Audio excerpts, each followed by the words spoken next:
അടുത്തൊരു ചോദ്യം നമ്മൾ നോക്കുകയാണ്. The coordination geometry around the manganese in decacarbonyl dimanganese 0.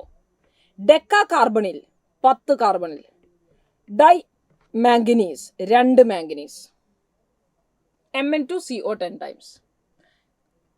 ഇതിൽ ഇവരുടെ ജിയോമെട്രി എന്താന്ന് ചോദിച്ചിരിക്കുന്നു. 2 മാംഗനീസ് ഉണ്ട്. ഓരോ മാംഗനീസിന് ചുറ്റും 5 കാർബണിൽ ഗ്രൂപ്പുകളെ കൊടുക്കുക. Mn തമ്മിൽ ഒരു മെറ്റൽ ബോണ്ട് ഉണ്ടാക്കുക. അപ്പോൾ ഒരു മാംഗനീസിന് ചുറ്റുമുള്ള ജിയോമെട്രി എന്താ? ചുറ്റും 6 ബോണ്ടുകൾ നമുക്ക് കാണാൻ പറ്റുമല്ലോ. 6 ബോണ്ടുകൾ ചുറ്റുമുണ്ട്. അതിൽ ഒന്ന് മെറ്റൽ ബോണ്ടാണ്.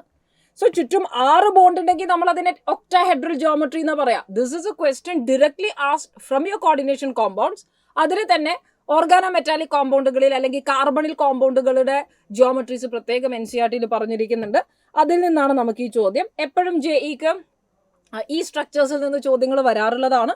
ഇത്തവണ നമുക്ക് Mn2CO 10 ടൈംസിൽ നിന്നാണ് ചോദ്യം വന്നത്. മാംഗനീസിന് ചുറ്റും 6 പേരുള്ളത് കൊണ്ട് ഒക്ടാഹെഡ്രലാണ് ജിയോമെട്രി.